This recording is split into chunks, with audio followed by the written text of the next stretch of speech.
How do you determine difficulty ratings? Every now and then you have to roll dice to see how well you do. The players have their dice and their stats to see what they get, but how do you translate that into the game? Usually a game system will have a nice, neat little table to tell you just how difficult numbers are to reach, but this can be calculated by which dice is being used.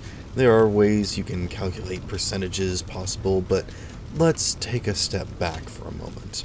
There is no rule that says the game master has to announce what number the player has to beat. Sometimes it can be obvious, but in general, the players are trying to roll higher than average. What do these numbers even mean, though? Is it just black and white whether a player fails or succeeds? If so, then why does it matter if they're off by a single point or 100? This is where interpretation comes into play. The Game Master looks at the numbers and decides what it all means. When the player tries to do something, the Game Master decides what happens and what they need to roll, if anything at all. The game system is just a set of rules and guidelines for the Game Master to follow, but if they're incapable of making anything by themselves, then they're only going to suffocate the game and their players. My advice is not to announce whether a number fails or succeeds.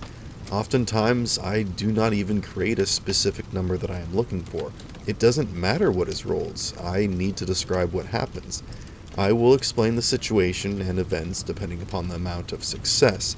At the very least, the players have tried something and will gain something from it, even if it's simply knowledge from my explanation. They may even lose something, whether it be health, their tools, or just time. Players may even be allowed to try again with a different level of difficulty, depending on how well they succeeded last time. Perhaps they are trying to cut down a tree and failed. Depending upon how badly, they may have already cut out a section, making it easier for the second time, or the axe could have gotten stuck, or flown off somewhere, requiring even more actions. The point is that it all depends, but it should never be so plain as winning or losing. Keep the game moving. Give them something, even if it's a different situation or outcome. Simply returning players to their previous position with nothing more than a slap on the wrist is bad role-playing. Keep them playing, and keep them rolling.